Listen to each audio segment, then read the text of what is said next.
Bienvenue donc sur cette édition. Si vous nous faites donc confiance, c'est 9 mars. Bienvenue au 21. Qu'est-ce qui se passe donc avec Mathias Wona qui s'est donc opposé au RDPC dans ce studio? Qu'est-ce qui va donc se passer en Afrique? Bienvenue donc sur cette chaîne sociopolitique décryptage, analyse et questions. Bienvenue chers abonnés, nous sommes là pour l'agenda des infos. Bienvenue sur cette chaîne de l'un des créateurs de contenu d'Anony. Chaque jour qu'on dort, qu'on se réveille, il y a donc de nouveaux dossiers. Nous sommes avec vous, madame et monsieur. Rebonsoir à tous et bienvenue pour cette émission. Madame et monsieur, nous commençons ce un homme politique Nguéné Wona, ancien opposant donc qui est du RDPC, qui est donc devenu l'un des défenseurs du pouvoir de M. Biya. Dans ce studio, nous l'accueillons. Il va donc nous expliquer quelle relation y a-t-il entre... Depuis 1982 avance. Ça veut dire que si vous prenez les chiffres, vous allez constater qu'il y a une progression. Ça, c'est le discours de la peur. Ah bon? C'est le discours de la peur. De qui? Qui aurait peur de quoi? On ne peut pas dire à la fois, Paul Biya est vieux, Paul Biya est mort, Paul Biya est un zombie, c'est un mort vivant, il n'a plus rien, il est fini, il est épuisé. Et puis dire que si Paul Biya est candidat, c'est un problème. Moi, je serais un politicien que j'aimerais bien affronter, quelqu'un qui n'a plus d'énergie, qui n'a plus de force, qui est épuisé. Comment des gens donc, qui nous promettent monts et merveilles, qui nous disent qu'ils ont l'énergie de la Renaissance, ont peur de quelqu'un qui... Laissez-moi parler, ils avaient déjà parlé. Laissez parler. Est-ce que tu es présenter vos programmes? Non. Quel est le bilan de présenter aussi vos programmes? Laissez maintenant. Vous avez déjà parlé. Laissez parler. Est-ce que tu es présenter vos programmes? Non. Quel est le bilan de présenter aussi vos programmes? Laissez maintenant.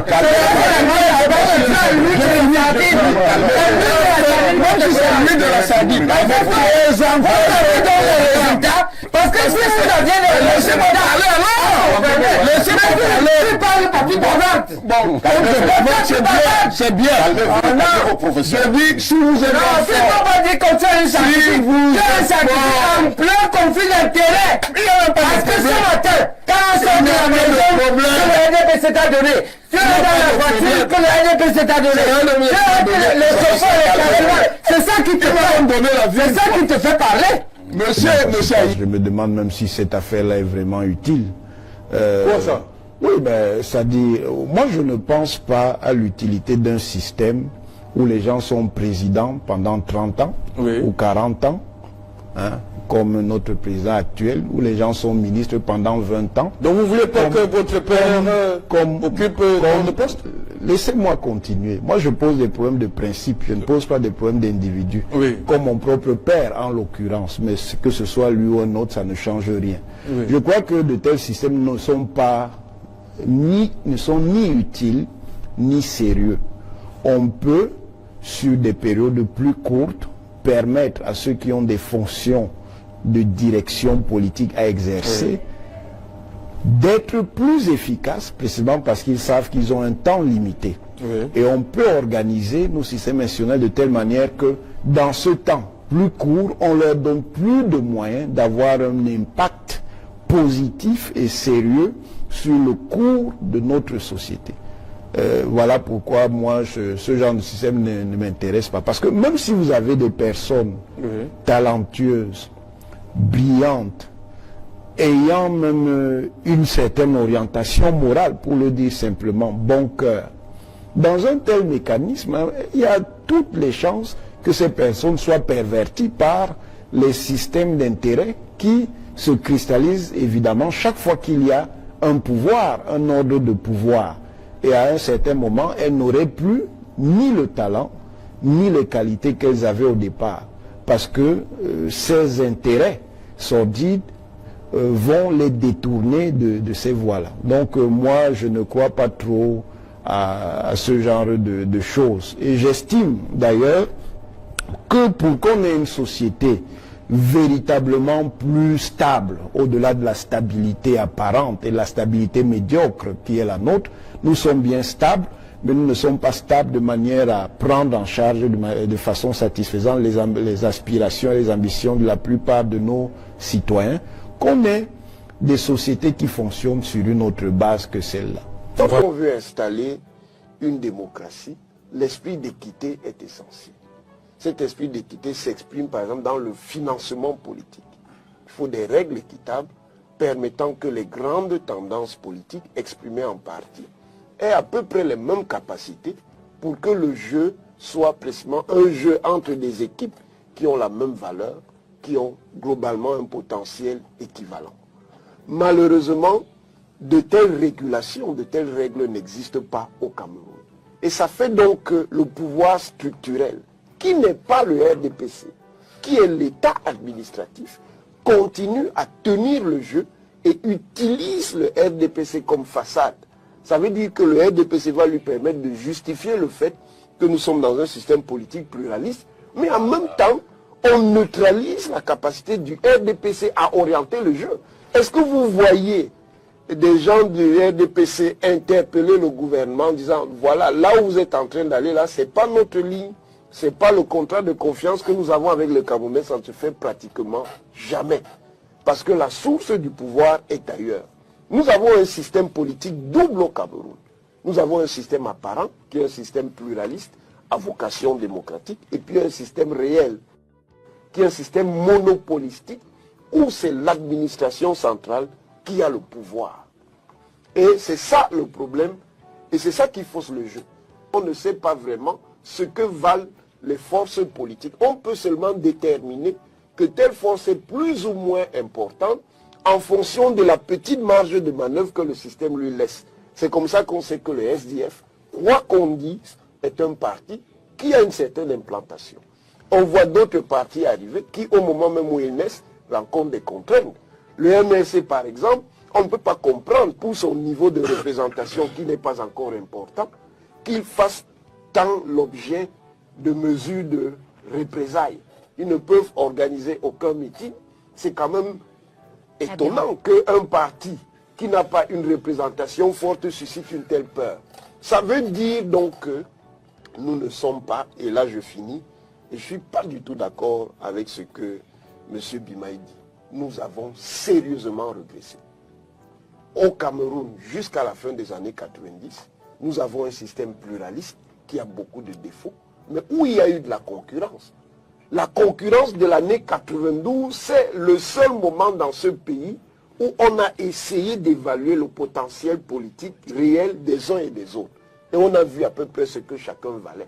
Le RDPC avait une certaine force, mais il n'était pas le surpuissant parti qu'on voit aujourd'hui parce que le temps de Pharaon est fini. La deuxième raison pour laquelle nous ne pouvions pas soutenir, c'est que nous sommes contre le gouvernement perpétuel. Le gouvernement perpétuel, c'est le grand poison de l'Afrique. C'est la raison pour laquelle l'Afrique n'avance pas. Dans le contexte stratégique et structurel créé par la force et la puissance des systèmes occidentaux, il ne sert strictement à rien d'avoir des leaders centraux qui font 10 ans, 20 ans, 30 ans, 40 ans au pouvoir, quel qu'il soit.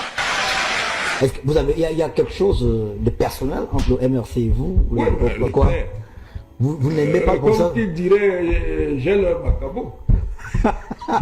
Vous avez le macabo du MRC? Bien entendu. Le MRC, le pauvre Kamto. Si je dis le MRC d'abord. Et après le pauvre Kamto. Bon, le pauvre Kamto en tant que membre du MRC, c'est pas une question personnelle. Mais pourquoi vous en avez autant de contre le MRC? Ils sont extrêmement négatifs.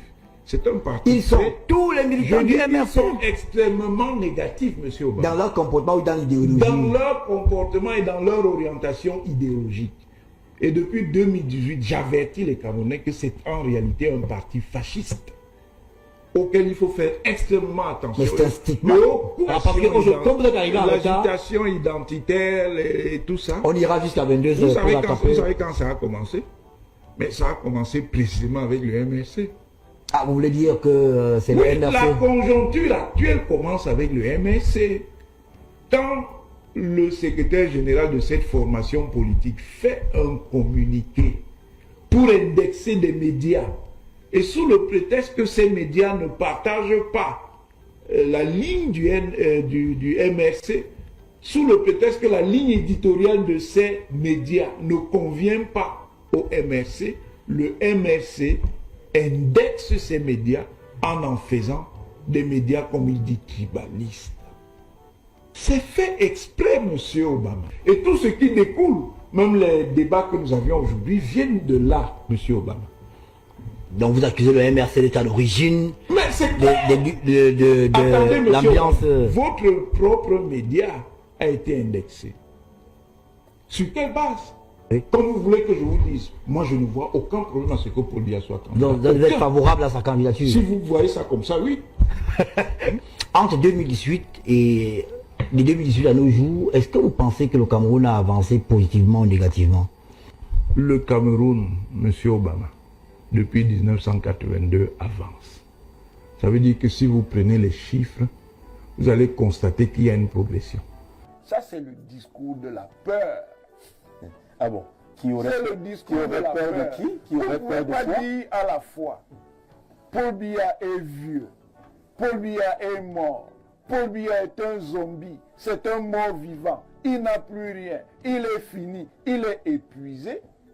Et puis dire que si Paul Biya est candidat, c'est un problème. Moi, je serais un politicien que j'aimerais bien affronter, quelqu'un qui n'a plus d'énergie, qui n'a plus de force, qui est épuisé.